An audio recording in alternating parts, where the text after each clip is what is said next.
भजो नित्य गोविंदा नित्य गोविंदा.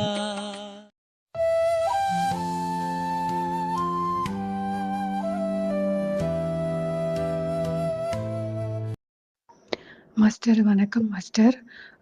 போன தடவை நான் கிளாஸ் நேரடி வகுப்புல நான் கலந்துக்கிட்டப்போ, அந்த ஆரா தெரியல அப்படின்னு சொன்னேன். கலர்ஸும் என்னால பார்க்க முடியல அப்படின்னு சொல்லியிருந்தேன் மாஸ்டர். அதுக்கு நீங்க என்ன விளக்கம் சொல்லியிருந்தீங்கன்னா, நீங்க நிறைய நாள் அதுக்கு பிராக்டிஸ் பண்ணணும்.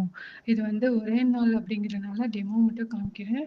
ரொம்ப நாள் உட்கார்ந்து நீங்க பிராக்டிஸ் பண்ணீங்க அப்படின்னா, கண்டிப்பா உங்களால ஆரா, அந்த கலர்ஸ் எல்லாமே நீங்க பார்க்க முடியும் அப்படின்னு சொல்லியிருந்தீங்க மாஸ்டர்.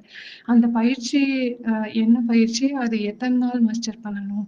உண்மையாவே மத்த மனுஷங்களோட அந்த ஆராவையும், அந்த கலர்ஸையும் பார்க்கறதுக்கு எத்தனை நாள் நான் உட்கார்ந்து மெடிடேஷன் பண்ணணும்? அது என்ன மெடிடேஷன் பண்ணணும்னு மட்டும் எனக்கு சொல்லுங்க மாஸ்டர். நான் அதை அப்படியே ஃபாலோ பண்றேன்.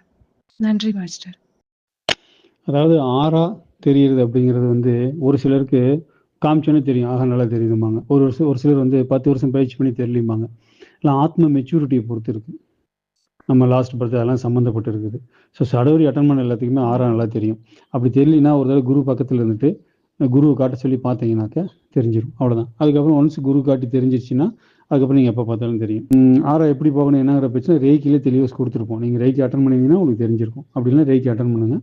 அதில் எப்படி பார்க்கணும் என்ன அதில் ரேக்கி ஒன்லேயே தெளிவாக எல்லாமே சொல்லி கொடுத்துருவாங்க.